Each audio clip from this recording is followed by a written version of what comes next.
一個唔小心，你成個頻道都可能會被取消盈利、刪除，甚至俾人告上法庭。我有個客戶，佢哋3次警告，結果失咗成個頻道。佢其實都唔係真係想要翻個頻道，佢只係想要翻嚟嘅影片啫。成日都俾人封鎖咗影片，我會花好多時間整反應片或者分析片，整好出嚟街，結果又俾人封鎖，咁我就真係冇計啦，我根本冇都做唔到。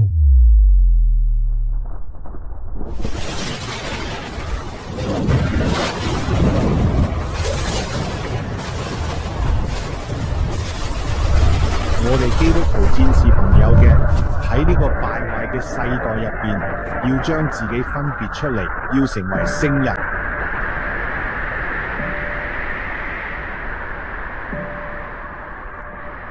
而呢個就係我希望你哋擁有嘅自由。我希望你哋可以得到脫離罪惡嘅自由，脫離我哋軟弱嘅自由，脫離罪惡令我哋成為奴隸嘅自由。呢個先至係值得為之獻出生命嘅自由。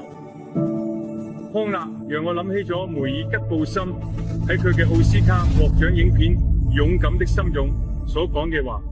當時佢對住佢嗰支烏合之眾嘅軍隊話：今晚我話俾你哋聽，我睇到喺我面前嘅係一支由我嘅同胞組成嘅軍隊，佢哋正在反抗暴政。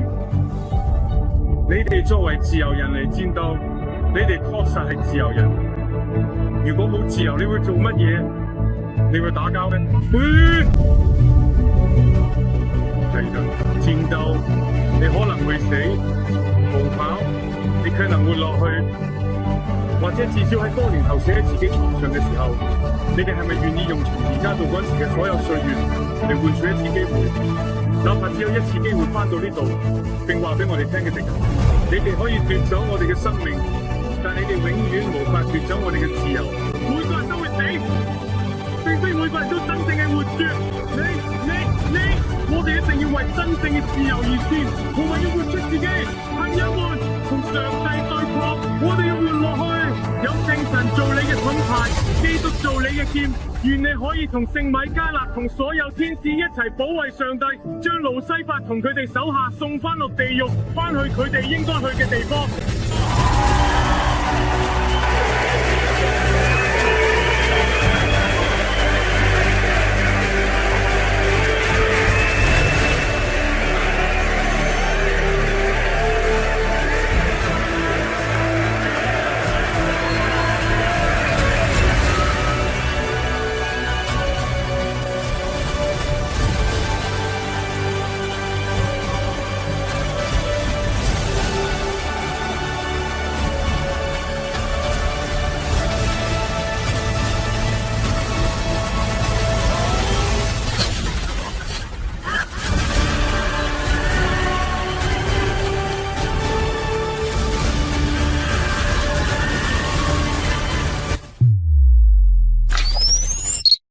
我哋而家唔自由呢，因為社交媒體有啲新嘅審查，你會唔會擔心呢樣嘢？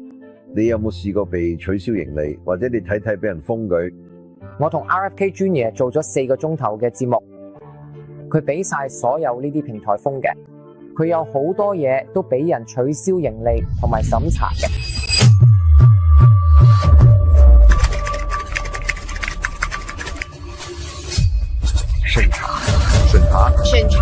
審查呢樣嘢對民主嚟講，係比我哋嘅呢個國家見過嘅任何嘢都大威脅得多。唔止過去4年呢，係過去40年都未試過啦。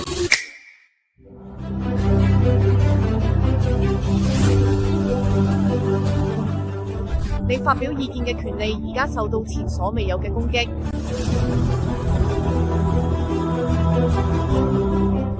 社交媒體巨頭而家有前所未有嘅能力去影響公眾嘅意見同埋睇法。如果我哋嘅言論自由，其實我哋根本唔算係一個自由嘅國家，就係咁簡單。如果呢個最基本嘅權利嚟嘅，我哋其他所有權利同自由都會跟住嘅，好似多米諾骨牌咁，一個接一個倒落嚟。當你嘅戰爭入邊，我講真，我哋而家打緊一場意識形態戰爭。我哋真係咁做緊，而且我哋國家而家去到一個轉捩點，你需要唔同類型嘅人，你哋需要唔同嘅部隊。有啲人想喺平台上面做嘢，想改變佢哋，問題就係當平台唔再俾佢哋講真話嘅時候，就出現咗所有呢啲即係所有大型社交媒體網站，佢哋已經搞掂咗美國總統嘅大學教育計劃或者主流媒體。好啦，邊個最大權力？第一位就係億萬富翁財富，例如咧有貝佐斯、馬斯克咁樣嘅人，然後仲有虛擬政府 Facebook、Twitter、YouTube、Google， 然後佢哋有咗我哋嘅教育體系大學，然後咧係美國總統同埋主流媒體。你認為當今誰個嘅權力最大？我認為而家毫無疑問，呢啲虛擬政府擁有控制嘅事嘅最大權力。我同意。尊敬嘅先生，總統先生，戰爭正在激烈進行，唔係用子彈或炸彈，而係用算法同埋沉默。社交媒體審查已經成為我哋呢個時代嘅隱形暴君，佢唔單止壓制真相，仲扼殺我哋共和國嘅靈魂。呢部紀錄片嘅標題係親愛的總統先生，因為我哋迫切需要借助上帝嘅恩典同你取得聯繫。希望呢個信息可以傳到你手上，希望呢個信息可以陪住你，等信息能夠穿過數碼嘅鐵幕，最終落到嗰個真正識得點樣打仗同埋點樣贏嘅人手上。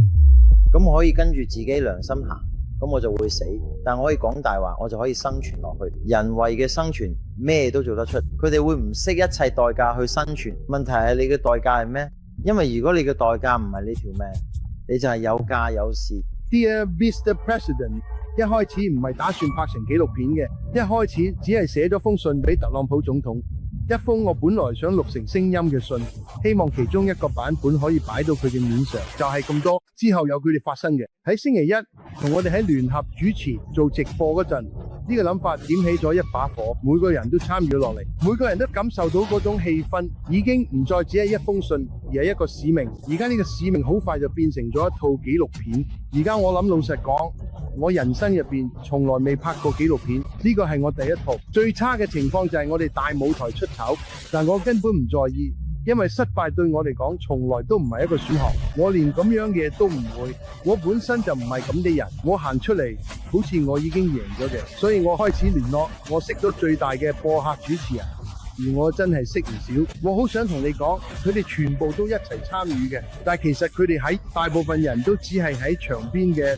可能佢哋唔想冒險同 Mel Carmen 呢個紀錄片界新手一齊玩，又或者淨係可能啫。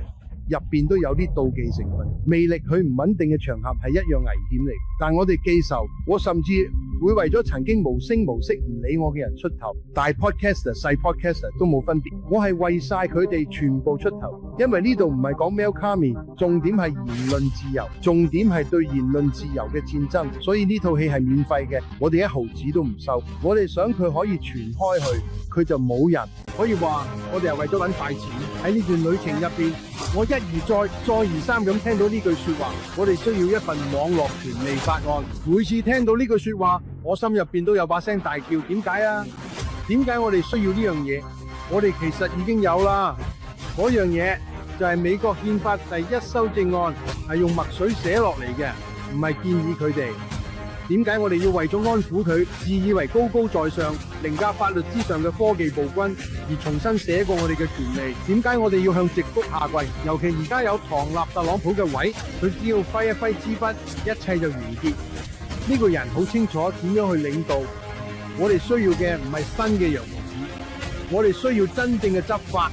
我哋需要喺第1修正案加個附錄，針對數碼平台出一份有1000倍彈性嘅強力行政命令，直接對付所有有罪嘅人，簡單直接。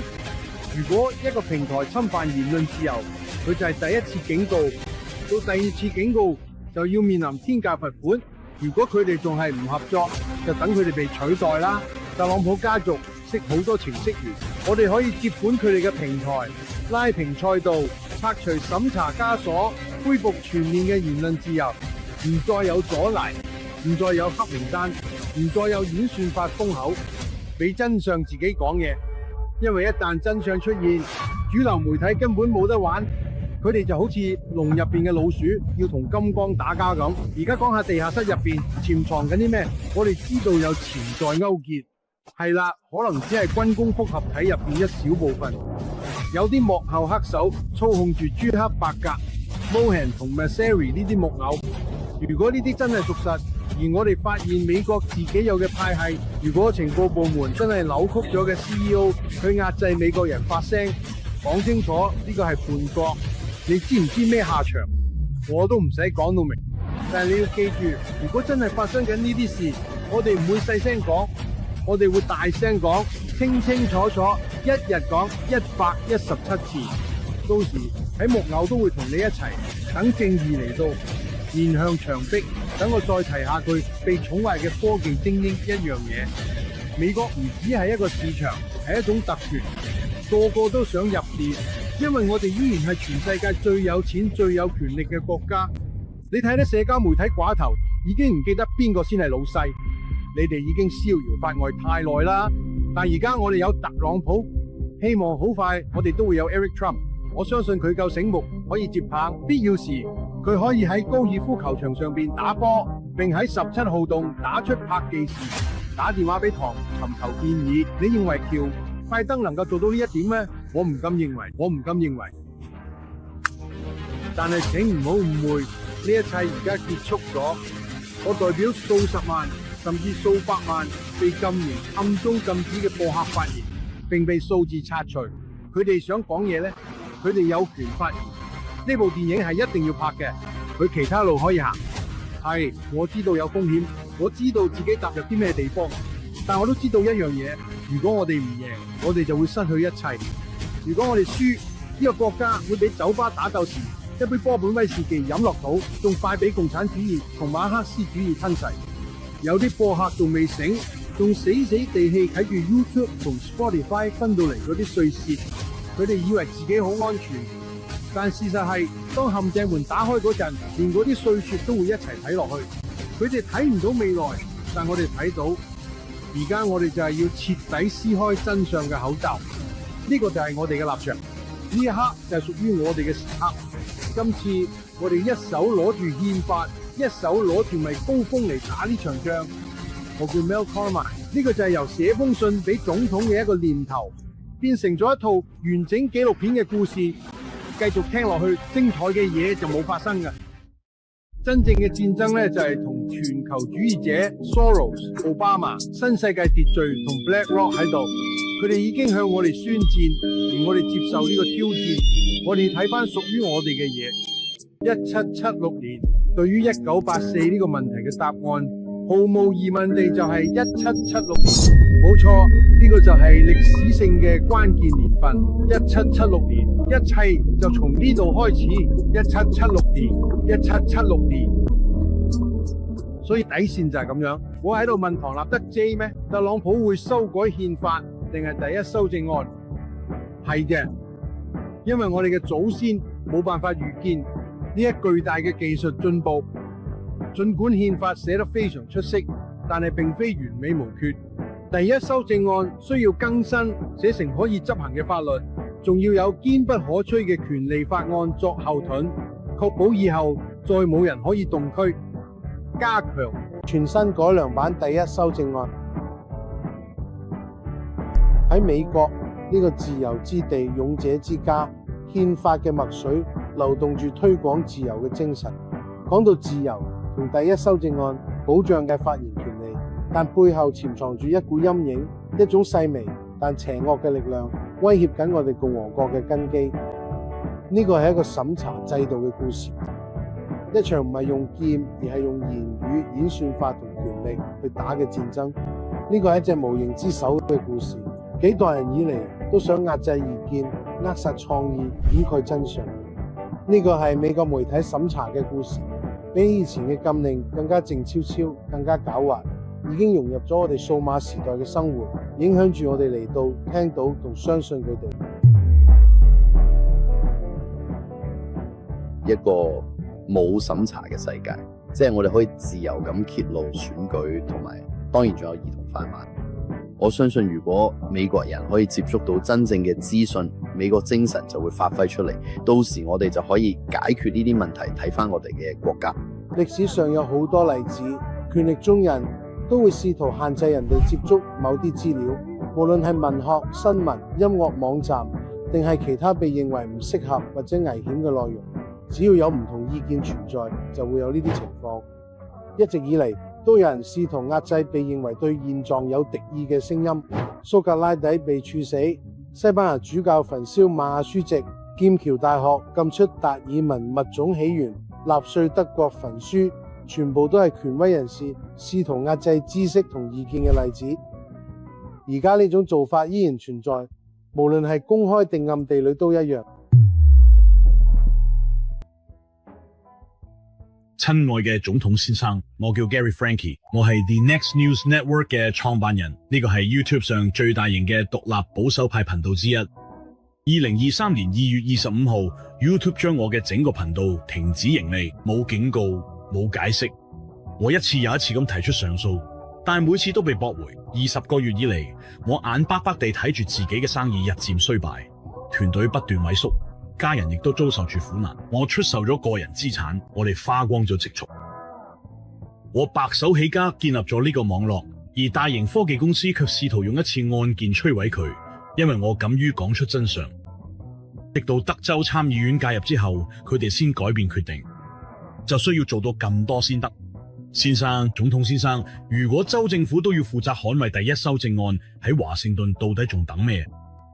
我哋需要聯邦層面保護獨立聲音，趁未太遲。親愛嘅總統先生，我係 TruthStream 嘅 Joe Rosati， 呢段錄音就係代表我哋點樣努力將我哋嘅信息傳遞俾全世界。我哋幾乎喺所有社交媒體平台都被刪咗頻道。當你講出假新聞呢個詞嘅時候，我哋就知道你有啲唔同嘅打算。我哋好榮幸可以參與呢個關於審查制度嘅紀錄片，因為過去幾年我哋真係親身經歷過，我哋音樂影片都俾人下架過，等於有人偷咗我哋收。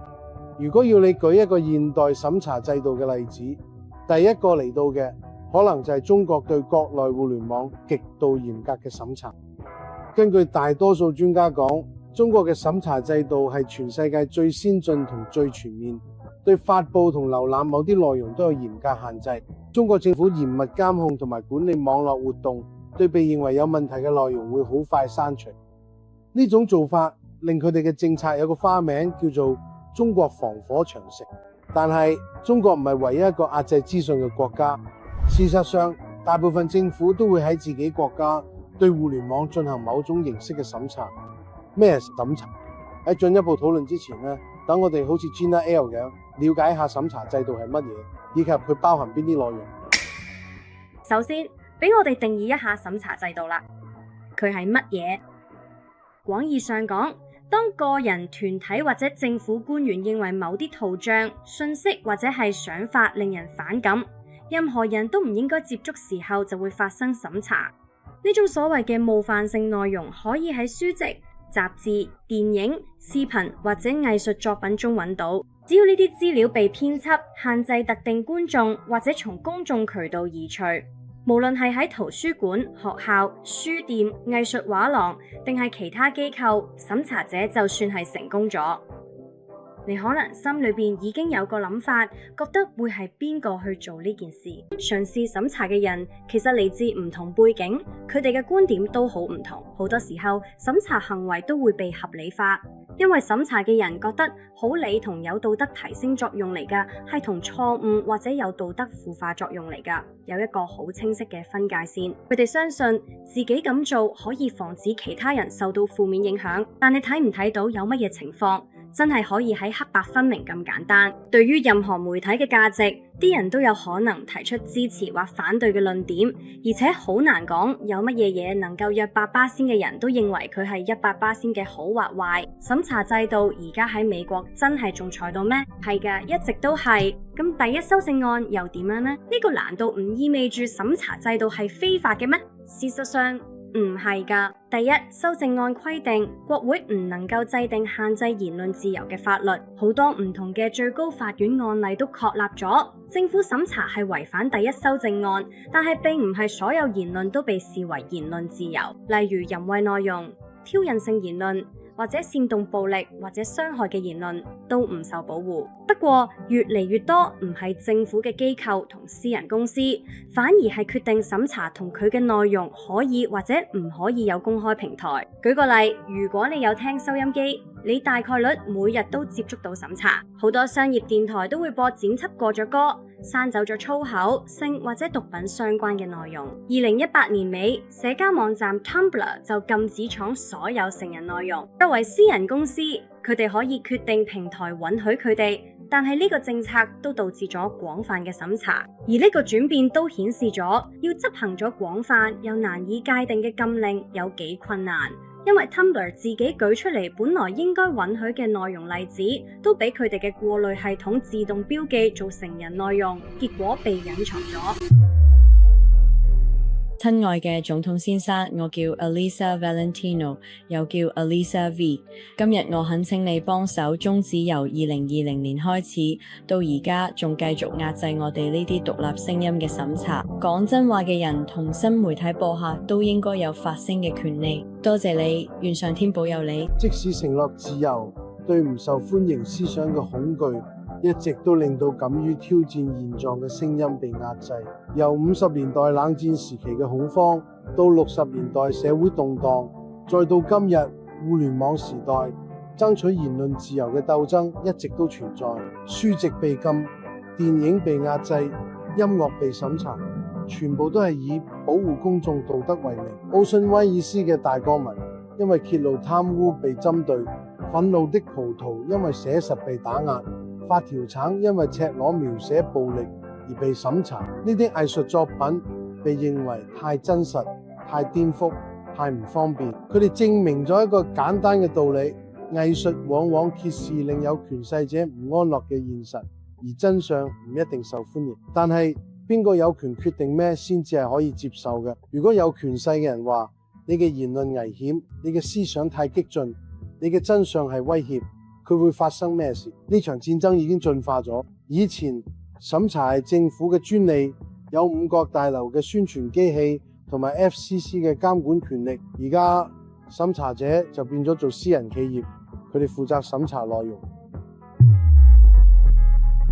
我哋嘅第一修正案正受到攻擊，唔單止係大科技公司，仲有政府機構嘅幕後勾結。有冇聲音被消音？平台被關閉？意見被標籤為假資訊？呢啲唔係自由，呢啲係用演算法包裝嘅暴政。親愛嘅總統先生，我叫 Trinas Evans， 多謝你勇敢嘅赦免嘅1月6號事件嘅人。我同埋嗰1600位同樣受影響嘅美國人都俾拜登政府失控嘅 FBI 同埋司法部用鐵腕手段摧毀咗。佢哋唔係想起訴，而係想迫害、想摧毀基督徒、保守派，仲有敢於出聲話選舉被偷竊嘅人。呢啲都係美國入邊運作緊嘅審查工業複合體一部分，因為佢哋有自己嘅目的。而呢啲同我哋人民應該喺第一修正案下擁有嘅言論自由完全唔一致。多謝你繼續為呢件事抗爭，幫我哋打開聲音，俾美國人民聽到呢件事一定要做，而且要有勇氣去做。先生，你就係最啱做呢份工嘅人。我哋就係距離去嗰個位，而家係時候破釜沉舟。呢個時候已經冇得回頭，我哋一定要大膽向前行，好有勇氣嘅行動。先生，繼續努力。科技巨頭例如 Facebook、Google、YouTube 同 Twitter， 佢哋掌控住數碼世界嘅大門。而家我哋有一個由寡頭集團操控嘅企業政權，控制住美國同全世界。我哋有一個一黨制嘅國會，坐喺度咩都唔做，任由企業政權透過審查同其他手段，甚至係剝奪平台權利，去侵犯美國人民每一項憲法權利，就只係因為講真話同講得準確。同時，國會同政客仲喺度提倡更加多審查。而家係時候要停止呢啲行為，令呢啲政客同企業要為佢哋對美國人民嘅叛國行為負責。總統先生，係時候你要出手做嘅嘢啦。參議員 Josh Hawley 揭露 Meta 同 Google 涉嫌參與審查，特別係2025年4月參議院聽證會上面 Sarah Wynne Williams 作證。呢個例子好明顯，佢展示咗大型科技公司有能力操控公眾輿論。舉報人關於 Meta 同中共有聯繫嘅證詞，加埋 Hawley 對選舉相關審查更廣泛嘅指控，描繪咗一幅企業權力破壞言論自由同民主誠信嘅令人擔憂畫面。雖然證據仲需要進一步佐證，而且有啲指控唔夠具體，但呢啲指控凸顯咗對科技巨頭內容審查做法進行監督嘅迫切需要。隨住公眾討論越嚟越多嘅數碼平台上進行，確保呢啲空間保持開放同透明，對於維護民主社會言論自由嘅承諾至關重要。雖然 Hawley 嘅行動好有爭議性，但佢確實引發咗一場關於數碼時代企業影響力同個人權利之間平衡嘅必要討論。我哋而家一齊睇下 Facebook Meta 或者點都好，佢哋講過嘅咩？特別係 Mark Zuckerberg 講過或者被報道過嘅嘢。喺2021年，拜登政府嘅高層官員，包括白宮，反覆咁向我哋呢度係 Zuckerberg 講嘅，向我哋團隊施壓，要求我哋刪除某啲 COVID-19 相關內容，包括幽默同諷刺。當我哋唔同意時，佢哋對我哋團隊表現得非常不滿。最終落唔落架嘅內容係我哋自己決定嘅。而家我想講嘅重點係，或者我由你開始 Hemingway 女士，因為你同你嘅媒體機構都成為咗好多呢啲行動嘅目標，左右中都俾人審查，你本人都俾人審查過。你唔覺得 Facebook 應該要為佢哋喺成件事入邊嘅角色負責咩？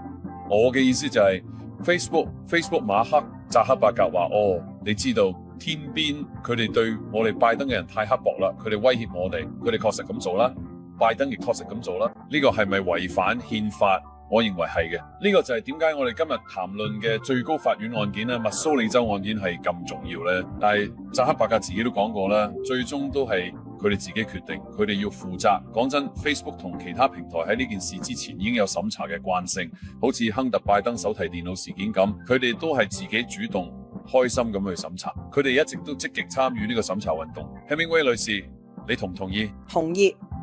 馬克扎克伯格喺2020年大選入邊花咗4億，差唔多4億5千萬美金去操控選舉結果。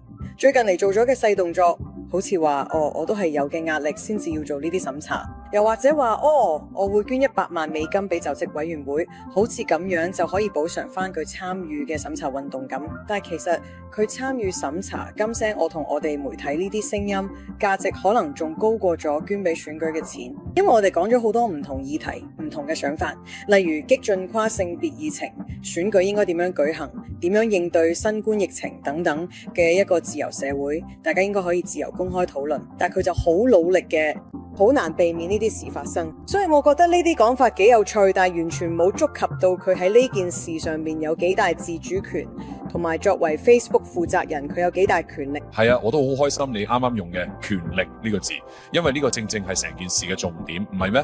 好似 Facebook Meta 佢個公司有極大嘅結構性權力，而 Mark Zuckerberg 正如你所講，佢花咗幾十億美金去累積呢啲權力，佢一直努力打壓佢有機會打破咗權力、挑戰咗權力嘅競爭對手。佢用呢啲權力去壓制競爭，亦都用咗壓制嘅唔中意嘅觀點。呢個就係教科書式嘅例子啦。講緊一個壟斷企業有自己嘅政治議程，而且係多年嚟都好強硬嘅政治議程。當佢用呢個壟斷去控制其他競爭對手，同時又想控制流向美國人民嘅資訊時，會發生咩事？你認為我有呢個權利咩？係㗎，而政治體系本身此前一直非常支持佢，而佢所做嘅工作唔單止喺政治同埋選舉領域，再次壓制咗嗰啲反對佢所偏好嘅政策目標嘅新聞聲音。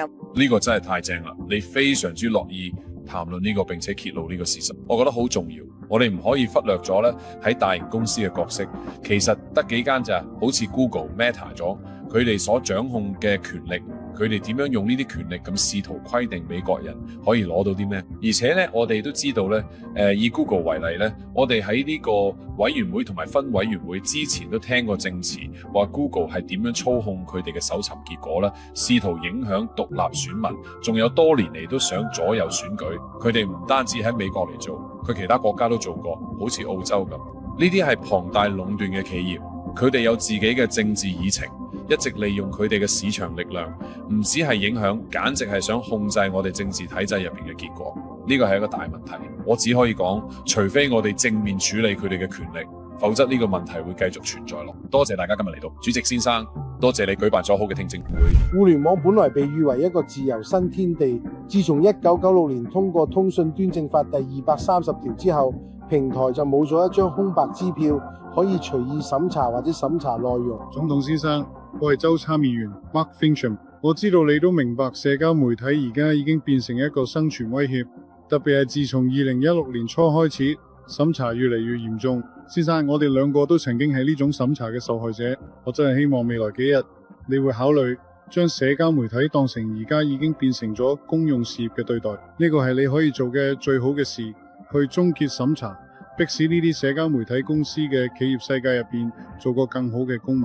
我喺度請求你幫手，多謝你，總統先生。你好，總統先生，我叫 Mike Barrett， 我係一個播客主持人，亦都係一個獨立資訊、科學資訊嘅研究者。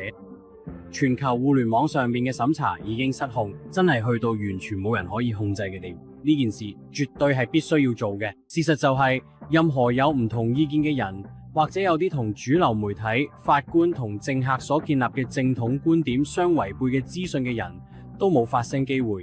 而家情況比幾年前好咗少少，但係我哋依然冇發聲權，我哋被壓制住。而家嘅資訊被壓抑，你唔可以將真相傳出去。而我哋呢，佢真係想講出真相嘅人呢，都唔俾佢做。親愛嘅 Trump 總統，我叫 Jim Gale， 我係 Food Forest Abundance 同 Origins Reclaim.org 嘅創辦人兼 CEO。我哋希望為大規模物種滅絕、森林慘伐、癌症、糖尿病、心臟病、暴政同戰爭等問題揾出解決方法，並且將呢啲方案帶到大家眼前。我哋正在受到審查，唔好咁真係。尊敬嘅特朗普總統，呢種審查制度必須停。我可以話俾你聽，美國自由嘅幸存者比大多數人更了解審查制度。我哋一生都做緊審查員。總統先生，你亦同樣係咁，保持美國強大，通過講述美國自由號航空母艦遭遇嘅真相嚟保持共和國嘅強大。先生，我哋不能再進行審查啦，請為美國而努力。美國應該知道真相，共和國要團結一致，而唔係分裂美國。而家係公司決定邊啲聲音可以傳到公眾，邊啲就被演算法埋沒。審查依然仲喺度發生緊，我哋需要負責呢啲事，同埋代表人民嘅國會議員要被追究責。審查仲繼續發生，呢樣嘢唔啱，我哋需要有人負責。我只係想問一件事，我只係想睇到有人承擔一啲責任，只需民調保險山並抌出手榴彈火機，呢個正係每個美國人都希望睇到嘅，就係對我哋所有人犯下嘅罪行承擔責任嘅。尊敬嘅總統先生，我叫卡羅爾莫林弗里森。過去25年嚟，我一直教授心身療法，並且喺 Facebook 同埋 Instagram 上擁有小組，佢哋全部喺2020年10月15號被刪除。我哋作為關心世界嘅公民，需要將我哋嘅聲音傳出去。尊敬嘅總統先生，我係 Patriot Underground， 係你嘅忠實支持者。而家當我哋2020年被偷走咗選舉之後，開始做播客之旅時，我經歷咗極大程度嘅審查。呢啲明顯唔單止直接影響咗我基本嘅第一修正案權利，仲影響咗真實資訊嘅傳播。呢個問題相信都係你非常關心嘅，所以今日我想請你採取行動，徹底終結社交媒體審查。亦都多謝你為我哋呢個偉大國家所做嘅一切。願上帝保佑你，先生。過去一個星期 YouTube 呢邊情況真係變得好差，我意思係以前都唔算好，但而家真係去到極端。我哋最近做咗5集，有3集俾人取消盈利同話設年齡限制。首先呢一集講緊關於究竟父母定政府應該有權控制小朋友。 YouTube 取消咗佢哋嘅盈利，冇得上訴。點解？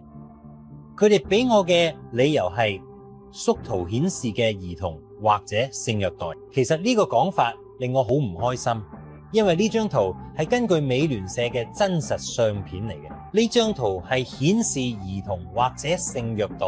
YouTube 係咪想暗示我哋親愛嘅總統有啲咩問題？ YouTube， 我要同你講，紐約時報曾經做過調查，發現拜登除咗擁抱、親吻同埋觸碰令女性覺得唔舒服之外，並冇其他性不當行為嘅模式。所以話呢張相係拜登虐待女仔，真係荒謬。跟住我又做咗一集講法國暴動嘅節目，呢集係我哋最近最受歡迎嘅其中一集，佢收視比平時高 2.6 倍，之後呢，突然之間就被設為年齡限制，咁樣會殺死收視率。你可以清楚見到收視幾時開始平嘅嗰陣就係出事嘅時候。基本上如果你冇登入 YouTube 你就睇唔到，即使你登入咗都要喺呢個權限畫面先可以攞。但其實嗰集呢，又冇咗咩血腥或者暴力畫面，除非你話燒緊咗大廈都算。如果係咁，你點樣報道暴動啊？要咁樣全國各地爆發嘅暴動，定係要咁樣？其實呢啲嘢以前都發生過，我已經習慣咗俾 YouTube 審查。但係今次 YouTube 真係過火，甚至過晒火，因為而家 YouTube 連你都一齊審查。Twitter 文件揭露嘅政府機構，例如 FBI，曾經同社交媒體巨頭 Meta 同 Twitter 緊密合作，去審查一篇紐約郵報嘅文章。嗰篇文就講到有關 Hunter Biden 手提電腦入邊內容嘅指控，該文章被標記為錯誤信息，因為分享鏈接已經被屏蔽。我同意亨特拜登筆記本電腦事件確實象徵住過去幾年我哋喺新聞界遇到嘅所有問題啦。呢啲問題可能始於2016年唐納德特朗普當選，震驚咗媒體系統，因為佢哋唔知有邊個可能會投票俾唐納德特朗普啦。但係呢種情況咧一直持續到而家咧，我覺得亨特拜登筆記本電腦事件咧就正正反映咗呢點咧，就係新聞界出現咗一種反言論自由嘅行動主義。我哋喺新冠疫情時都見過咁，我哋嘅筆記本電腦事件都見到咧，呢種睇法就係覺得咧佢資訊太有毒，連討論都唔應該啦。佢哋話可能係錯誤資訊或者虛假資訊，需要阻止公眾接觸到。我哋都見到科技平台同美國情報機構合作，進行咗一種合謀去壓制同埋封殺呢啲資訊。但係之後媒體咧都一齊加入，因為佢哋拒絕譴責嘅科技平台審查紐約郵報，令到大家連條連結都唔可以分享。我相信呢件事真係開啟咗一個新時代，係一種更加危險嘅壓制同媒體失職。佢哋俾咗我哋一個閃令，令佢新標籤去包裝審查，就叫做事實查核。呢個係一個奧威爾式嘅詞語，包裝到好似為咗我哋安全咁，其實係用緊壓制珍貴聲音，話係因為唔安全或者唔真實。但係呢啲把關人究竟係邊個？如果真相唔再會發生咩事？一個精心編排嚟嘅事。親愛嘅總統先生，我叫 Michelle Skill， 我係一位退休教育工作者。我想同你分享審查制度對我哋小朋友帶嚟嘅負面影響，佢哋嘅好奇心同創造力，因為實行嘅教條式同死記硬背嘅學習方法而被壓抑住。我諗多謝你為我哋人民所做嘅一切。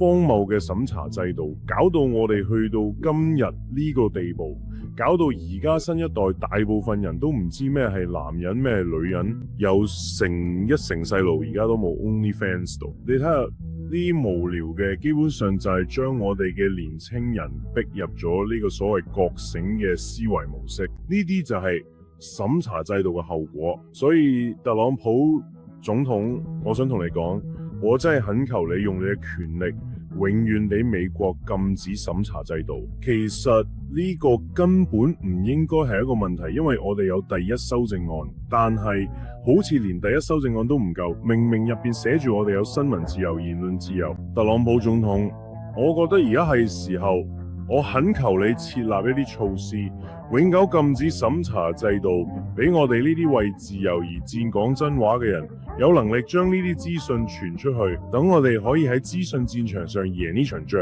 控制嘅機制有好多層面，背後推動嘅係人、權力同埋利益。媒體壟斷令新聞界變成一部企業機器，6間公司就擁有咗幾乎所有我哋嘅聽讀嘅嘢。一個廣告商嘅電話就可以令一篇報道被腰斬。好似2018年有大型媒體機構就因為廣告部門壓力，放棄咗一篇揭露大型製藥公司嘅深度報導。喺數碼世界，演算法就係新一代守門人，佢哋被編程去優先推廣嘅唔可信嘅來源，好似傳統媒體或者政府聲音，反而壓低意見，令佢哋難以傳播。隱形封鎖 （shadow banning） 就係呢種無聲過濾器最鋒利嘅武器，佢會限制一個貼文嘅曝光率，但唔會通知用戶。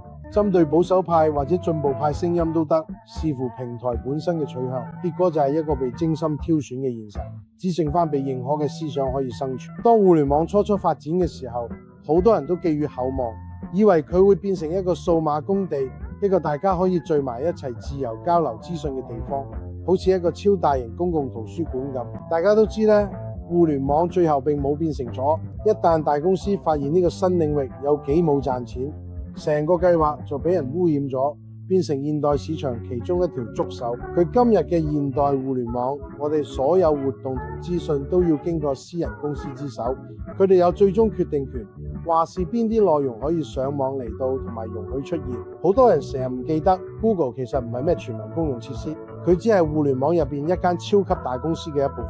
當你用緊 Google 旗下嘅平台，好似 YouTube 咁樣，你嘅言論自由基本上已經喺門口收埋嘅。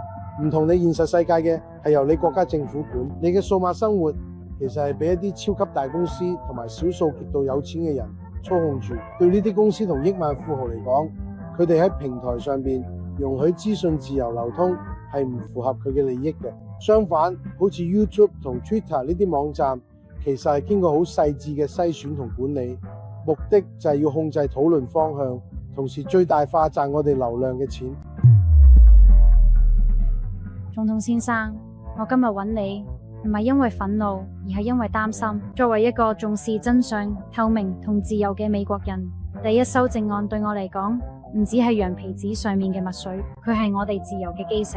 但係今日我哋見到審查制度以安全同假資訊為名，越嚟越嚴重。當聲音唔係因為辯論而被壓制，而係直接被刪除，我哋唔係保護民主，反而係將佢拆散。言論自由即係話，我哋未必永遠都同意對方，但係我哋永遠都有發聲嘅權利。總統先生，我希望你可以堅定咁捍衛建立呢個國家嘅權利，因為一旦失去言論自由，就冇佢可以再保護我哋。YouTube 會話你冇咩下一條片，而通常都係咁可以幫你賺錢嘅片，大頻道出嚟可以賺廣告費，好易分享嗰啲。Twitter 同 Facebook 都一樣，你會收到喺度新訂造嘅廣告同埋推薦，全部都係喺公司想你參與嘅內容。問題就係咁簡單，佢喺個網絡已經成為大部分人生活必需品嘅世界入邊。我哋嘅新聞、購物、教育都喺網上。你覺得個大公司幾乎完全唔受政府同大眾監管，係咪合理呢？或者而家係時候睇下，要唔要有一份新嘅網絡權利法案，去保障網上合理嘅言論自由？而家互聯網基本上已經變成咗一種公共事業，淨係佢哋喺現代生活入邊有幾個必要就知。好似 YouTube 同 Facebook 呢啲網站，基本上都係壟斷市場。其實佢哋真正嘅替代品，但係啲公司又唔係好似壟斷企業咁受監管。你睇下你本地嘅水務公司做例子，水務公司係公共事業，大家都可以享受到同一水平嘅服務。如果水務公司好似 Facebook 咁經營咁，佢就可以將水資源調走，唔供應俾佢哋佢覺得唔啱嘅地區，反而將水資源調去初以某啲唔透明方式攞到佢哋歡心嘅地區。其實我哋對互聯網，特別係社交媒體仲好新手。全球資訊網其實都係由1990年先開始有，而 Facebook 都只係由2000年開始。喺過去30年發生咗冇大規模嘅變革，遠遠超越咗我哋對互聯網可以變成咩嘅理解。到而家應該好清楚，互聯網會係可見未來主導現代生活嘅關鍵。我哋真係要認真對待，我哋要睇下點樣確保互聯網唔會變成一個俾大型企業操控去監管嘅宣傳工具。無論係將互聯網變成一個公共事業，定係建立一個全新可以賺錢嘅企業互聯網替代品，都仲有得傾。但呢啲絕對係我哋需要認真考慮嘅事。就好似圖書館作為一個有效嘅公共機構，令學習可以普及化一樣，一個公共版嘅互聯網替代品都可以喺數碼時代令資訊流通變得更加民主化。如果佢哋私人利益嘅操控、被操縱嘅新聞推送同針對性廣告，仲有另一個因素要考慮。雖然美國互聯網嘅內容審查同管理主要都係由幾間市值幾百億嘅大企業主導，但其實好多呢啲公司都同政府機構，包括 CIA 有賺大錢嘅合約。有時美國都真係會出現政府審查嘅情況。佢哋喺科研界入邊已經有齊晒所有資源，佢哋可以揾到專家技術，甚至係未來先會出現嘅技術，然後喺 DARPA 系統入邊發展出嚟。如果私人企業要做，成本可能貴10倍。去到嗰5年嘅尾聲，2004年兩個都突破咗8位數。呢個其實係啲人有種神秘儀式嘅心態。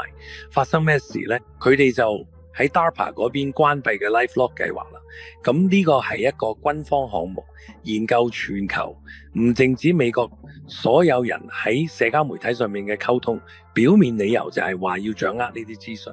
喺美國呢個地方，佢哋要監控全球嘅對話。好啦，2004年2月4號中午 ，Facebook 正式成立。而家個故事就係話 Zuckerberg 喺哈佛創立咗呢個平台，其他人之後先加入咗做嘢啲乜嘢。但其實到最後，事實係冇根本佢自己整出嚟，成個項目花咗5億美金。傳聞就係話佢只係一個哈佛大學生，連埋幾個朋友坐喺度，自己搞出呢個社交媒體平台。跟住另一樣嘢就係 Zuckerberg 一開始整呢個嘅第一日已經有錢入咗嘅。而且唔係細數目嚟嘅，佢嘅錢係邊度嚟？佢哋背後已經嚟緊嘅合約發展社交媒體，同埋做數據挖掘，仲有喺社交媒體入邊對人哋溝通做地圖化。Facebook 一開波就賺緊錢，因為佢有政府合約做追蹤。大家要知，唔只得一樣嘢咁簡單。當 DARPA 研究成個領域嘅時候，佢哋其實都諗緊其他平台。咁問題就係 YouTube 背後又有幾多嘢發生緊呢？ YouTube 真正嘅歷史係點樣？佢哋用緊啲咩設施？佢大家見到表面嗰啲設施下邊，其實有啲咩表面睇落好似咁特別，但係佢咁奇蹟咁買到嗰啲地方下邊嗰幾層又發生緊啲咩事？仲有順帶一提，嗰啲數據引擎、搜尋引擎、通訊系統點運作？其實佢哋要可以入去推高某啲人，捧紅佢哋，又或者壓低其他人，令到演算法照佢哋想要嘅方式運作。而家就正係咁樣發生緊。所以而家我哋有個問題，當你追查邊個嘅壓制緊討論，影響緊我嘅言論自由權利，而呢啲所謂開放嘅平台又話有冇指引佢到底發生啲咩事？喺社交媒體入邊呢，大家都話呢啲平台本來係私人嘅，所以冇咩媒體監管，好似 FCC 咁樣都唔會理咁佢點樣溝通，變相佢哋想點就點。咁我有個問題想問下你嘅觀眾，當 Facebook 控制你講咩嘅時候，真係 Facebook 自己咩？定係背後有啲人操控緊？邊個有權力咁做？有冇開過國會聽證會？係總統咩？定係咁咩通訊組織？定係咁神秘嘅秘密組織？影子政府有權力俾 Mark Zuckerberg 嘅一樣嘢，最低限度都要美國納稅人俾咗5億美金。CIA 同軍工複合體一直以嚟都進行緊一種心理戰，去製造美國公眾嘅同意。戰爭部變咗做國防部，美國做咗每一個行動，喺海外做咗一切，都係以國家安全為名。就算我哋干預咗細細地嘅國家，佢哋就算想，都根本冇能力傷害我哋。今日我哋面對佢係一種好唔同嘅戰爭，唔係用坦克，而係用演算法。喺社交媒體巨頭充滿馬克思主義色彩，已經變成思想嘅守門人，審查緊佢想恢復理智同主權嘅聲音。先生，總統先生，我哋就係新主流，係嘅播客主持，講真話嘅人，同埋數碼時代嘅報信人。如果你真係相信不比劍更有力，依家就係時候用。起草一份行政命令，令賽場公平，保護第一修正案，唔好俾大科技公司死死嘅控制住。我哋已經準備好，我哋嘅咪已經開咗，只係唔好令我哋被靜音。謹啟 Laura Eisenhower。審查唔單止係限制人哋接觸批評現狀嘅內容咁簡單，佢仲包括推廣咗專登用咗鞏固現狀嘅內容製造一種愛國情懷、美國例外主義，仲有對未知事物嘅恐懼。我哋要清楚知道，掌權者喺網上影響我哋接收嘅內容有幾深，而呢啲掌權者唔淨只係政府機構 ，peace， 仲有冇因為我哋國家好戰而得益嘅大企業？親愛嘅先生，總統先生，你知大科技公司話嘅審查其實係你，佢哋依然絕對有審查基督徒同保守派，好似我哋2015年我哋特朗普影片係最多人嚟嘅，當佢哋發現我哋有能力影響大眾，佢哋就真係加強咗控制，到而家都冇變過，個演算法依然係針對我哋。親愛嘅先生，總統先生，我叫 Tom Althouse， 係 The Matrix 嘅作者。呢個國家嘅法院系統好腐敗，法官俾人收買，律師都俾人收買，佢哋仲自誇可以偷啲唔使負責，仲講我值幾多錢。呢度係美國，唔係第三世界國家，我哋需要你去解決呢個問題，我哋需要你還翻應有嘅權利同正當程序俾我哋公民，呢啲係保障嚟嘅。我已經受夠啦，幫助我哋有所作為，夠咗奪回我哋嘅權利。親愛嘅先生，總統先生，我叫迪倫劉易斯門羅 Dylan Lewis Monroe， 係深層國家地圖項目嘅創始人同播客新聖殿騎士嘅主持人。從2019年到2025年，我被 Shopify、Facebook、Instagram、Mailchimp、Patreon、Twitter、YouTube、Square、Discord、Linktree 同埋 TikTok 禁止使用。呢啲封禁摧毀咗我哋生意，令我哋倒退咗幾十年。如果佢被封禁，我哋本來可以去到更高嘅位置。有冇封禁，只係因為我發表嘅支持特朗普總統嘅正面言論。親愛嘅先生，總統先生，我係 Bruce Poppy， 喺 Rumble 有個節目叫 Unpopular Viewpoint， 喺 YouTube 有 Bruce Poppy Show。過去幾年嘅審查情況真係離譜，審查問題一定要解決。言論自由係我哋國家最基本嘅原則之一，我哋應該可以討論呢啲事情。親愛嘅先生，總統先生，我叫 Jason Q， 嚟自 Rumble 頻道 We Not Me。我想親自表達我對而家大家都面對緊嘅審查問題嘅不滿。我曾經被阻止發佈事實同文件俾所有人，等佢哋可以自己判斷咩先係真相。我哋唔係想影響任何人，我哋只係想將真相帶俾有權力嘅人，然後再將權力還翻俾我嘅人民，因為本來就屬於我嘅。多謝你關注呢件事，特朗普總統，希望你聽到呢個信息。我今日揾你唔係作為一個屈服者，而係作為一個相信美國憲法嘅人。數碼科技部軍依然喺全國範圍內審查大量美國人，而家係時候結束呢種技術官僚嘅數碼暴政正喺美國人民身上發生。我呼籲要有一份互聯網權利法案，去加強保障我哋憲法賦予嘅權利，等我哋可以表達自己嘅思想、意見同聲音，無論我哋喺網上嘅政治立場係點，都一樣有權利。我希望你聽到呢個訊息，我都希望我哋可以即刻行動，今日就終結呢個數碼暴政。親愛嘅總統先生，我哋係時機二度 Podcast 嘅成員。喺2021年 YouTube 刪除我哋頻道之前，佢哋已經刪咗我哋107條影片。好彩我哋喺個片被刪之前已經備份咗佢哋，不過我哋都係被剝奪嘅平台，直到最後喺 Rumble 重建翻。哥林多後書第3章第17節話：主喺靈喺邊度，邊度就有自由。有個譯本就話嗰度有公義有自由。我哋佢被賦予自由，我哋要求公義，要求自由。多謝你總統先生。多謝你總統先生。你好，總統先生，我係 Mark Abrahams，嚟自 News Treason Channel 17平台同 Fake News 7 NY 平台。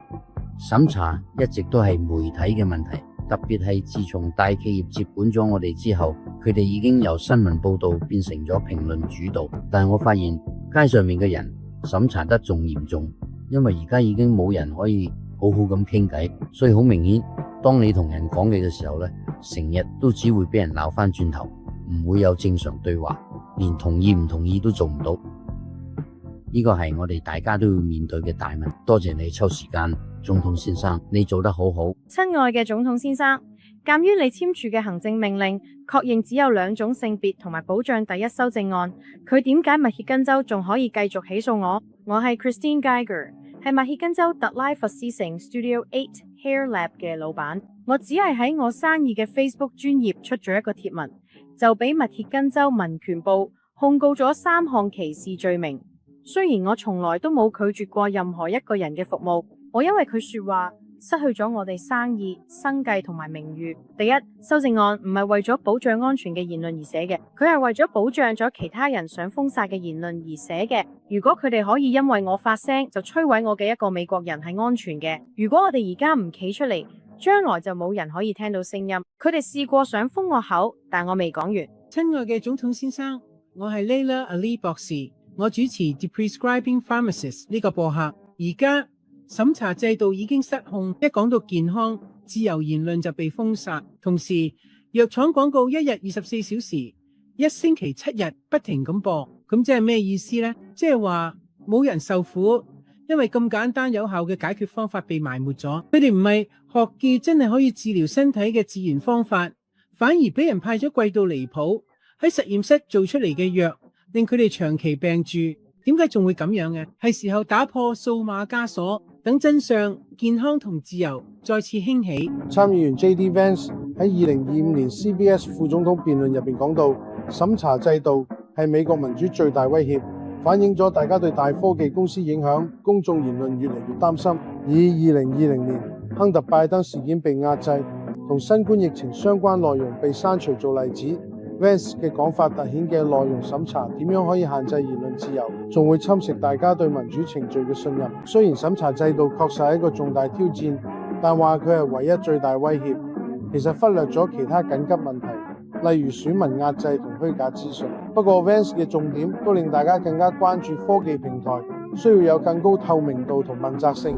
我認為我哋國家其實真係有一個威脅民主嘅問題，但可惜呢個唔係卡馬拉哈里斯同添沃爾茲想講嘅對民主嘅威脅，而係審查制度嘅威脅，係美國人因為政治分歧而放棄咗一生嘅友誼，係大型科技公司禁聲自己嘅同胞。仲有卡馬拉哈里斯話佢唔係想同其他美國人辯論或者說服對方，而係想審查佢發佈錯誤資訊嘅人。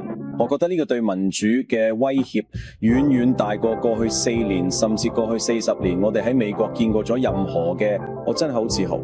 特別係因為我係由2個一世都係藍領民主黨人嘅父母養大，可以得到 Bobby Kennedy Jr. 同 Tulsi Gabbard 呢2位長期喺民主黨陣營領導嘅人支持。當然佢哋唔會同我同 Donald Trump 喺每一個議題上都意見一致，我哋唔需要喺每一個議題上都一致，但係我哋都支持一個基本嘅美國第一修正案原則，就係我哋應該討論我哋之間嘅分歧，我哋應該就呢啲分歧去辯論，我哋應該試下說服我哋嘅美國同胞。Kamala Harris 而家做緊大規模審查，佢喺 Covid 期間已經冇做過，佢哋好多其他議題上都做過。對我嚟講，呢樣嘢對民主嘅威脅比 Donald Trump 講過叫示威者喺1月6號和平示威嗰句說話仲要大得多。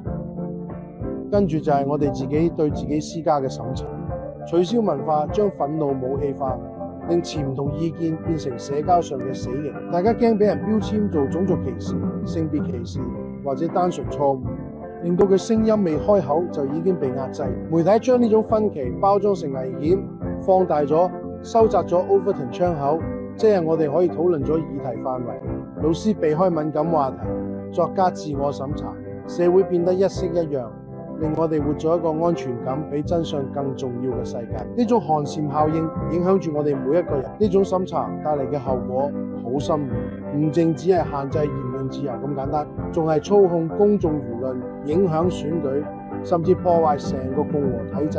2016年美國總統大選就好似一個警號，揭示咗社交媒體嘅塑造人嘅信念方面嘅巨大影響力。去到2020年，關於選民舞弊嘅指控，無論真定假，都未等事實查清楚，就已經被當成假消息或者錯誤資訊埋藏或者封殺。平台話佢哋係為咗保護共和體制，但對好多人嚟講，呢種做法感覺更似係操控，而唔係帶嚟清晰，反而令大家對把關者失去信任。當聲音被壓制，我哋失去咗唔止係個人權利咁簡單，我哋會失去一齊面對唔舒服真相嘅能力，我哋會失去進步嘅機會。但係每個時代都有人拒絕被禁聲，全美國一場數碼反抗正慢慢興起，普通人、博客、創作者同市民繞過把關者，重新奪回屬於大家嘅公共空間。敢於反對審查嘅聲音，往往就係改變世界嘅人。有記者揭發貪污，有藝術家衝擊界限，有行動者為公義奮鬥。你而家會聽到嚟自全國更多唔同嘅聲音，佢哋唔係政客，佢哋唔係精英，佢哋就係新一代講真相嘅媒體。我保證我哋一定會守住我哋嘅戰線，先生，多謝你為你做嘢一齊鼓掌。時間好緊迫，人民仲係受苦，仲有人死緊。再講多次，我哋唔單止被壓制，仲被針對。我收到過死亡威脅同埋暗殺企圖，佢哋甚至偷走咗我嘅女，但係我仍然喺呢度。我哋唔打算離開。再次為你所做嘅一切鼓掌，唔該晒你，先生。我喺其他人嘅播客上面受到咗嚴格嘅審查，而我自己嘅播客亦都被壓制咗。我要感謝你哋邀請小羅伯特 F 肯尼迪同馬哈嚟救援，因為讓啲人知道受傷嘅人仲有希望係非常重要嘅。唔該晒。尊敬嘅總統先生，我叫馬克阿特伍德。2020年，我喺網上邊挺身而出，為爭取自由而對抗新冠疫情同埋所有胡言亂語，卻遭到咗嚟自四面八方嘅審查。兩個 YouTube 頻道因醫療信息錯誤而被毫無預警咁關閉，我嘅 PayPal 同埋 Linktree 都被關閉咗，我哋 Facebook 都俾人封咗。呢件事真係離譜，因為我根本發唔到聲，佢哋一次又一次咁打壓我，唔停咁打壓我。我甚至寫咗首詩，你可以睇到個標題，我哋已經好清楚表達嘅意思。同埋喺呢本書入邊，都有一首詩，就係呢度。最精彩嘅仲未減。呢本書叫 God Wins， 因為而家發生緊嘅事就係佢，神會贏。我哋企出嚟同你一齊守住條線，為你，亦都同你一齊願神保佑你。多謝你做咗一切，晚安。親愛嘅總統先生，我哋真係好愛你，好感激你為我哋國家做咗一切。我係 Melissa Red Pill the World， 我哋一齊聯手請求你幫我哋睇返言論自由，咁我哋先可以繼續支持你。多謝你，總統先生。嚟自 Melissa Red Pill， 我係 Nancy Addison Organic Healthy Life。過去5-6年，我因為講我相信嘅真相，關於整全自然療法同健康生活，被人嚴重審查。我唔認為呢個係一個言論自由。親愛嘅總統先生，我係 Truth Stream 嘅 Scott。我哋被告知大部分審查問題都係直接嚟自南方貧困法律中心。如果你可以幫手解決呢個問題，我哋會非常感激。呢件事唔止影響我哋，亦都影響到你。多謝你。到而家為止，我已經失去咗7個 Facebook 賬戶、2個 Instagram、2個 Twitter， 全部都係喺清洗行動入邊嚟嘅。我哋 TikTok 頻道、YouTube 頻道，而家連 BitChute 嘅英國都用唔到。我已經積極咗嘗試叫醒我本地社區超過20年，而我永遠都唔會停，直到我哋贏，直到上帝贏。多謝你所做嘅一切。亦多謝所有有份參與嘅人。你睇自己知自己係邊個，我哋一齊走，冇人落單。親愛嘅總統先生，你好嘛？我叫 Jordan Clark。我希望有一日可以見到你，但係喂，暫時嚟講，我哋有個好嚴重嘅問題。呢個審查真係恐怖到極點。自從2020年，甚至可能更早開始，我哋 Instagram 已經被審查，我哋 TikTok、Facebook 都俾人封咗平台，審查得離譜。我相信你都好清楚呢個情況，但係而家失控嘅明顯就係我哋喺互聯網上面講自由言論嘅能力。總統先生，我真心希望你會正視呢個問題。我真係希望我哋可以推出一個互聯網權利法案。我希望最終我哋可以喺呢個嘅精彩奉行第一修正案嘅國家自由嘅表達自己嘅想法。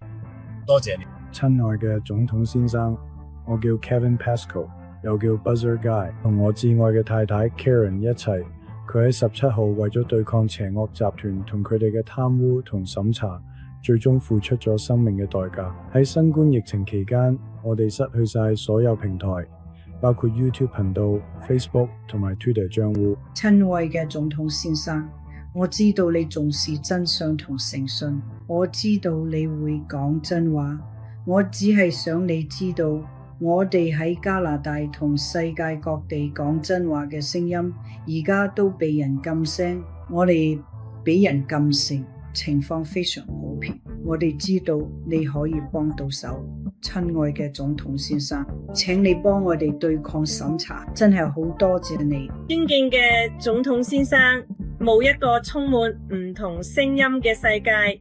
自由言論係一個人類進步同自由嘅至關重要嘅基石。如果佢哋表達自己思想嘅自由，無論係受歡迎定有爭議，社會就會變成一個只得同聲同氣嘅回音室，壓抑創意，滋生暴政。言論自由唔只係一種權利，佢係民主嘅命脈，因為佢哋嘅沉默咧就會變成最大嘅壓迫者。多謝你。所以我要面對2020年嘅審查，仲要好小心咁平衡我自己頻道嘅底線。我係少數幾個咁大清洗之後仲生存到嘅頻道之一，但係我可以同你講，情況依然好差，審查依然好嚴重啦。唔好呃自己，到今日都仲有發生。雖然喺2020至2024年嘅嚴重，但係依然存在。你依然唔可以講某啲特定群體人物或者事情，有啲字眼，某啲字眼會觸發 AI 審查，AI 審查真係荒謬，應該要停止。如果我哋真係咁樣生活呢，呢度就唔會係美。親愛嘅總統先生，我叫 Brad Olson， 我曾經多次成為社交媒體審查嘅受害者，特別係 Covid 嗰段時間，我哋絕對唔可以再俾呢啲事發生。我哋有第一修正案，原因就係因為佢最重要，多謝你保護嘅。總統先生，我叫 Gila Jet， 呢種審查真係好令人沮喪。我哋而家懇請你採取明確行動解決呢個問題。2023年，一位吹哨者泄露咗政府越權嘅消息，但呢單新聞並冇咗 CNN 或者紐約時報爆出，一開始只係一個孤獨嘅博客，經過成千上萬人放大，喺第10個獨立創作者平台上傳開，由讀者同聽眾資助，證明個真相唔需要企業認證都可以傳播開去。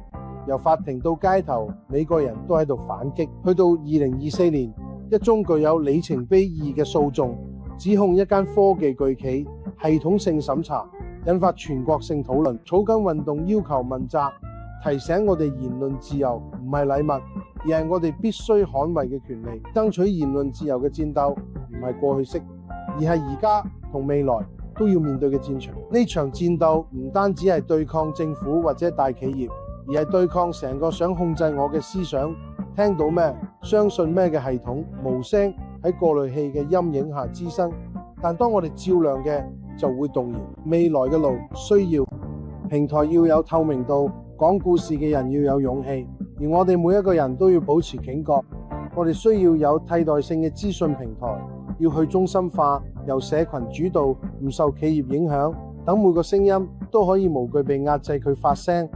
每一個貼文、每一個故事、每一把聲音呢，都係對抗審查嘅武器。佢資訊自由流通，面臨前所未有挑戰嘅時代，審查制度已經出現，成為咗民主討論嘅強大對手。喺呢個混亂嘅環境之中，住喺佛羅里達州卡納維拉爾角嘅國際播客主持人同企業家 Mel Carmine 提出咗大膽又有創意嘅方案，想喚醒公眾對抗無處不在嘅審查威脅。透過咗每年舉辦嘅 Quantum Summit 同埋一個有遠見嘅建議，直接寫信俾美國總統。Carmine 希望啟發、賦權同動員市民睇返屬於自己嘅發聲權。呢個分析會探討 Carmine 嘅策略，佢哋喺對抗審查入邊嘅重要性，同埋喺呢個資訊控制又隱晦又系統化嘅數碼時代，佢哋所面對嘅挑戰。Mel Carmine 以推動數碼資產，例如 XRP 而聞名，去善用佢自己嘅影響力。佢透過每年嘅佛羅里達州卡納維拉爾角舉辦嘅高調活動 Quantum Summit 去討論審查問題。首屆高峰會喺2024年6月8日至9日嘅 Staying Alive Wellness Center 舉行，指出嘅集中式媒體同科技平台以打擊假資訊為名，實際上壓制挾持不同意見嘅聲音。雖然 Quantum Summit 有好大嘅潛力，但喺應對大規模審查方面仍然有限制。同 Meta、Google 同 YouTube 等科技巨頭喺全球影響力比起佢嘅觸及面仍然屬於小眾。Carmine 嘅認可，但呢啲努力似乎都唔夠。凸顯嘅審查制度就好似狗頭蛇咁，你壓制咗一個渠道，其他地方就會出現新嘅打壓方式。Carmine 都承認高峰會有其局限，所以佢喺自己嘅 podcast 上提出咗一個更直接嘅做法，就係寫信俾美國總統嘅形容對方係地球上最有權力同最勇敢嘅人。我識寫競爭嘅電郵，我想寫一封史上最勁嘅電郵。基本上而家美國人民都要求見到有人被捕，因為我哋已經有鐵證如山嘅證據。如果我哋可以整一封真係好正嘅電郵，但係其實嗰封電郵都唔會真係寄出，不如將內容錄成音頻放晒上網，等嘅愛國者幫手傳開去。點睇？我意思係要等佢瘋狂嘅傳開去，直到傳到去特朗普手上，等佢哋知道美國人民想見到佢媽嘅拘捕，全世界嘅人都想見到有人被捕。社交媒體上嘅言論自由必須要完全恢復。我哋有冇要講？如果我哋俾人壓制，就講唔到出去。而家我哋講嘅嘢呢，比主流媒體更加重要。社交媒體上未有言論自由，社交媒體就係城鎮廣場，呢個就係媒體。而家呢個就係事實，但係我哋仲未接近瓦爾，我哋甚至仲未有接近敵人，即係參加共產主義運動嘅人們呢，佢哋願意為自己嘅事業獻出生命。你同我都承諾要冒住生命危險，包括伊麗莎，亦都包括莫林，好吧？喺哥斯達黎加嗰邊，你知唔知點解？因為你要打贏呢個敵人，唯一方法就係要俾人知道，喂，你為咗你嘅信念可以去死，死仔包，我都願意為我哋信念去死。總有人會贏，總有人會輸，但係我唔會輸。敵人好堅定，敵人就係話，喂，我已經入咗場打呢場仗，我想確保美國會完全冇陷入共產主義、馬克思主義、社會主義，因為呢個係最後一塊骨牌。如果呢塊骨牌倒咗，成個世界都真係死硬，你完全冇機會。分分鐘坦克就會喺街上行，獨裁政權呢會全面壓境。所以呢場仗唔淨只係我哋嘅仗，都係你哋嘅仗。呢個係為你嘅孩子而戰。如果敵人獲勝呢，我哋就有可能企翻喺前線啦。我哋將係第一批出發嘅人，你明白未？我哋完成咗，我哋死咗，佢哋即刻咧就要嚟拉我哋啦。好嘅，因為根據佢哋嘅講法，我哋就係麻煩製造者，係嘅，因為我哋係佢哋版本嘅法三軍，佢哋實際上係法三軍，但係對佢哋嚟講，我哋都係法三軍。好嘅，所以底線係我哋先走先咧，佢哋會立即消滅我哋。所以咧，佢哋必須得到咁嘅信息嘅。梅卡麥恩，如果我要死，我會按照我自己嘅方式死去；如果司徒要死，司徒就會按照佢嘅意願死去。你知道點解咩？因為我哋係真正嘅男人，有真正嘅膽量，我哋仲有啲睾丸激素，明白未？我明白，呢個係世界上最大嘅武器，唔係呢個，佢哋就係怕呢個，因為如果 Mark Owens，咁我知你一定會同意我講嘅嘢，係因為觀眾話可以，唔係因為演算法先至可以繼續發展落去。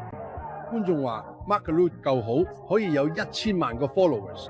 然後當佢哋訂閱撳鐘仔，所有呢啲嘢都 work， 佢哋就會收到通知，你就同1000萬人講緊真話。呢個就係佢嘅驚嘅嘢。我個 PayPal 賬戶俾人關嘅，我個 Linktree 賬戶都俾人關咗。我已經3年嚟得登入 Facebook 啦，我個 Telegram 都俾人 send 嘅，真係無止境無止境嘅被審查。我寫咗本書入邊有首詩，因為咁多年嚟我都寫咗好多詩，呢首就係我寫啲詩，嗰條片都有幾百萬人睇過。每次 YouTube 俾我 strike，我就會再 post 翻去 X 或者類似嘅地方，因為呢個就係報仇嘅方法，係咪先？佢哋開始意識到我哋有幾咁勁 Mark，佢哋真係低估咗全球人民嘅力量，唔淨止係美國，全球都有愛國者崛起。我覺得今次佢哋會收到信息，因為而家躺位嘅人唔同嘅。如果我錯，你又錯，其實大家都一樣啦，所以不如企住死都好過。如果真係要死，其實都可以嘅。你可以企住搏命死，或者你可以選擇去搏，又或者你可以縮埋一角，好似個細路咁用。Mel Khan 唔係咁嘅人，我相信 Mark 都唔會係咁嘅人。你以為我哋盲嘅咩？你唔覺得我哋攞到身邊發生緊咩事咩？你唔覺得我哋明白好多美國人都因為你哋嘅精神藥喺石油提煉出嚟嘅藥食咗之後變咗行屍走肉嘅，冇藥根本冇用，專登整到大家都好似喪屍咁嘅反應，冇人個樣咁殘，因為佢哋食嘢佢根本唔健康。你以為我哋會就冇任由呢啲嘢繼續落去無止境嘅發生，冇人會出聲咩？有啲男人好似我哋已經企出嚟，依家都仲堅持嘅，我哋唔會停止，直到有人失敗，直到有人勝利。低估美國係你一生中最大嘅錯誤，喺任何情況下，你都絕對永遠唔能夠低估美國。我哋確實需要藥，我哋唔想要毒品，我哋想要清潔嘅空氣，我哋唔想有被污染嘅空氣，我哋唔想要化學美劑，我哋想要你隱藏嘅所有技術。我哋知道賴特帕特森身上有啲乜嘢，我哋知道猶他州有乜嘢，我哋都知道。你知道，如果你釋放其中嘅10%，美國同整個世界將會比而家領先1000年，但你冇，因為你想阻礙人類嘅發展，你想要擁有控制權，但控制而家就結束啦。讓我俾你講一個有關審查制度嘅故事，佢應該會讓每個美國人都瘋狂。我同我嘅妻子 Amber 喺卡勒維拉爾角擁有一間名為 StayingAlive.com 嘅康復中心。而家俾我講清楚，我哋使用嘅技術唔係醫療設備。有一日呢，我哋決定分享一啲最有力嘅推薦，真嘅人真實嘅結果。尤其是一名男子雷 Ray， 佢喺鏡頭前淚流滿面，佢患有肺癌、前列腺癌同埋糖尿病。醫生俾佢開嘅每一種藥都唔起作用，乜嘢都冇起作用。然後佢發現咗我哋嘅技術，幾週之內佢嘅癌症標誌物就降為0，糖尿病亦都檢測唔到啦。你好，我叫 Ray， 我有個關於癌症嘅故事想同大家分享。我唔單止有前列腺癌，仲有肺癌，佢哋就係不停咁一粒接一粒藥嚟俾我食。我想生存落去，我有家庭，有仔女，我有孫，我仲有曾孫，我想見到佢哋全部大個。大約嗰陣時，我開始聽到有關標量技術嘅消息，我開始每個星期去幾晚，所以我繼續每個禮拜。於是我翻咗去，再次着上我嘅貓皮，佢又翻到嚟，咩都冇露出嚟，佢消失咗。我冇癌症，標量先進嘅技術嚟。我患有前列腺異原增生嘅疾病，呢個會讓你徹夜難眠。過去幾個星期以嚟，我持續咁發現自己真係可以順暢咁小便，呢對我嘅尿道有一定程度嘅顯著舒緩，令佢得以充分嘅放鬆，並且運作得更加有效率咁進行。我哋將呢個有說服力嘅見證拍成廣告，放咗上 YouTube。我哋仲俾錢推廣嘅，發生咩事？被審查、被暗中打壓、被禁咗、被壓制，為咩事？就係因為講真話、寬恕。希望我哋連續幾個月嘅 Merritt Island、Cocoa Beach、Rockledge 同 Cape Canaveral 投放廣告，我哋花咗唔少錢。但係啲人不斷打電話嘅話 ，Mel， 我哋成日攞 YouTube， 但從來都冇見過你個廣告，一次都冇。一而再，再而三，都係同一個投訴。之後我睇到一個自然療法醫生嘅影片。佢講得好直接，唔好再喺 YouTube 同 Instagram 落廣告啲錢啦。佢科技巨頭根本係展示你嘅內容，佢哋只係派機械人去你網站，假裝有流量。你以為自己接觸到人，其實根本冇。呢啲就係所謂醫療黑手黨想要嘅效果，控制輿論，封殺其他選擇，仲要令啲人繼續病落去。呢個都只係我想拍呢套片嘅眾多原因之一，唔係為咗賣嘅，而係想揭露真相。呢啲唔單止係審查，根本就係一場對真相嘅戰爭。除非我哋大家企出嚟話夠啦，否則我哋就會輸。我希望特朗普總統可以認真同盡快處理呢個問題。健康自由，佢未來就靠呢件事。完全冇乜特別，根本一啲負面都冇，只係講維他命 D 的確對你免疫系統好重要嘅。佢發表咗呢篇文，結果俾 LinkedIn 刪除咗。佢哋確實話，你知道我哋要把佢撤低落嚟，因為佢違反咗我哋嘅專業社區政策。當然係呢，佢媽到底係咩意思？呢教伙係個醫生，佢係個佢媽嘅醫務人員，佢係一名醫學博士。佢哋好專業，呢個太瘋狂啦！魔鬼，我嘅意思係，我唔明白點解邪惡係不可理解嘅。呢個世界真係有邪惡存在。當有人建議提升醫療質素嘅程序，而有人禁止佢呢啲建議，佢哋禁止提升醫療質素建議嘅人，就真係純粹咁邪惡。你只需要明白呢一點就夠啦。卡曼引用現代問題要用現代方法解決呢句格言，正好總結佢哋面對審查複雜性嘅方法。Quantum Summit 利用咗去中心化技術，例如區塊鏈，透過將數據分散喺網絡上，而唔係集中喺中央伺服器，為冇審查嘅溝通提供咗一個框架。舉個例，好似 X 呢啲平台，佢哋重視開放討論，已經成為咗對比嚴格審查空間嘅替代選擇，令到被傳統媒體邊緣化嘅聲音都可以發揮。卡文支持 XRP 同 QFS， 正正同呢個理念一致，因為區塊鏈嘅透明度理論上可以成為一個抗審查嘅資訊生態系統基礎。呢封信嘅提案雖然好有野心，但如果現代化嘅，可以加強佢嘅影響力，凝聚全球支持，仲可以避開官僚審查。呢種策略會同佢高峰會嘅科技重點一致，將一個象徵性嘅舉動變成可以擴展嘅運動。X 平台上面嘅貼文顯示，公眾對去中心化方案嘅興趣越嚟越大，用戶都讚賞佢能夠抗衡企業審查嘅平台，證明呢類倡議有受眾。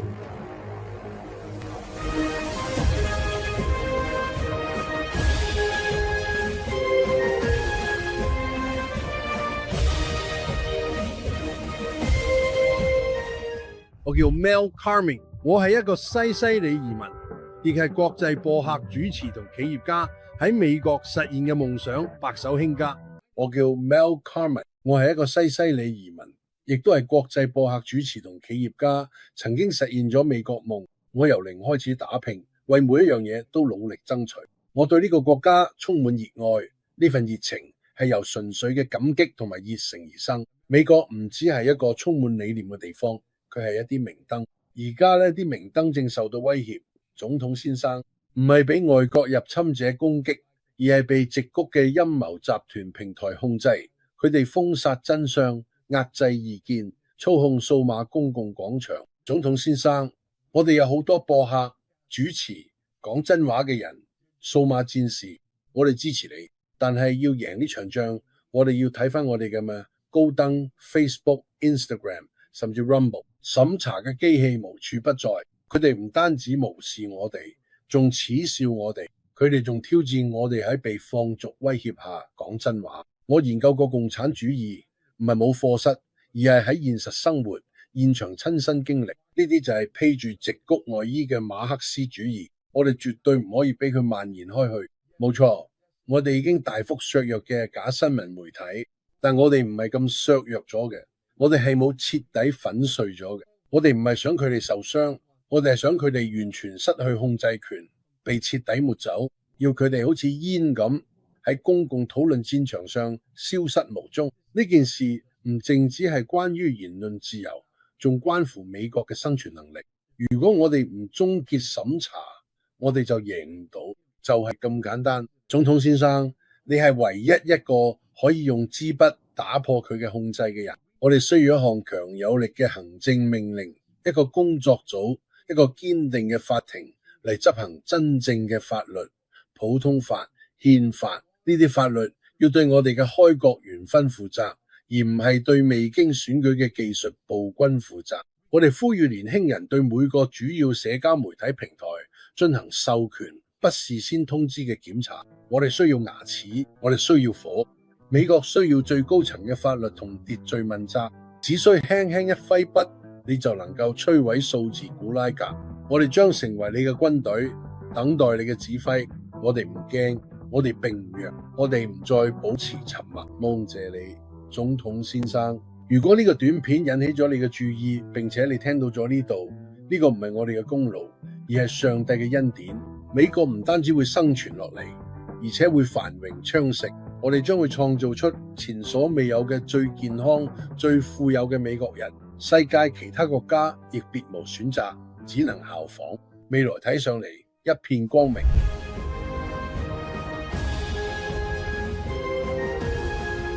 事情即將發生改變，點解？因為好似你同我咁嘅人呢，都喺度要求改變。因為為呢個星球制定嘅規則，嗰啲即將過時嘅規則，唔再適合我哋喺呢個新星球上，喺呢個新現實、新世界裏邊生存。正確嘅，因此加強第一修正案嘅諗法係一個好主意。但係我認為真正理智咁看待整個事情，並從各個可以想象嘅角度看待佢，我認為咧最好我哋都有一部權利法案嚟執行新嘅第一修正案。例如，如果你係一家私營公司，你就唔能夠再審查言論自由。而家將會實施乜嘢樣嘅懲罰？我希望會有好多，我希望嘅罰款會重到不得了，好似50億美金咁，令佢哋根本頂唔順。咁我就會話，哦，係啊，呢度有50億美金，你走啦，我哋會繼續審查，咁我就可以應付到。所以如果我哋有重罰，呢啲就係新規則，要麼就遵守新版第一修正案。呢度係美國，係建立咗言論自由之上嘅，唔係就請你離開我哋國家，就係咁簡單。如果你累積咗2、3次罰款，第3次或者第4次犯規，我哋就接管你間公司。我真係相信特朗普同佢嘅仔女識唔少程式員，我哋完全有能力接管 YouTube 運作得順順利利。咁咩阻撓，咁咩演算法嘅廢話佢都搞得掂，時機真係啱到不得了。特朗普而家都行緊同一個方向，準備好要睇住嘅社交媒體科技巨頭咁玩，真係再歡迎不過啦。對我嚟講，由而家開始，我哋要做嘅就係確保呢套電影可以傳播得夠廣夠遠，等全世界每一個人都收到呢個信息，而我哋就靠大家去做到呢件事。我都想同你講，我哋希望上帝保佑你，因為你係有史以嚟踏足白宮最偉大嘅總統。我哋想確保美國成為一個榜樣，展示出可以做到同必定會做到嘅事。我哋唔單止會令美國再次偉大，我哋仲會令成個地球都變得偉大，係好耐以嚟第一次，可能要追溯到亞特蘭提斯嗰個年代，但係真係等咗好耐。要有偉大嘅人，亦都可能要等到佢哋將我哋逼到幾乎完全災難嘅邊緣，先至有啲人會採取行動。我由衷多謝你，亦都代表我屋企人多謝你。願上帝保佑你，先生。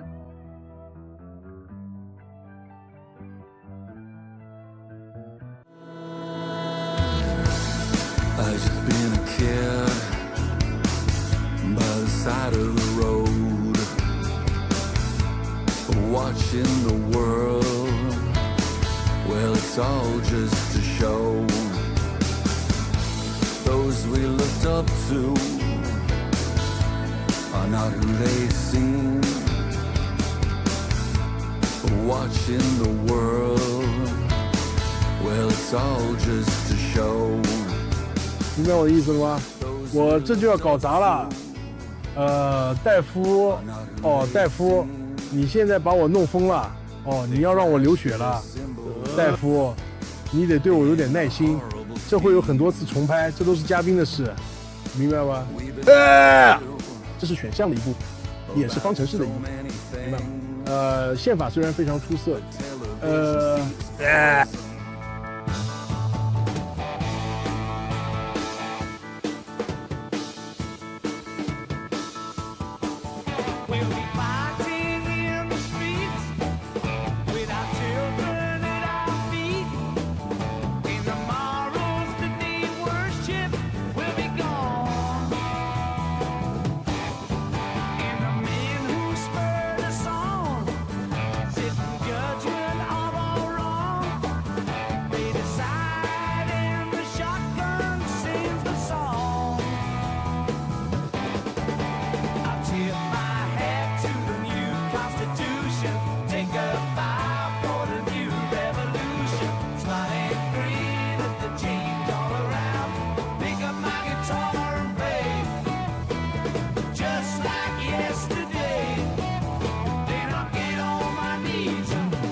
，We don't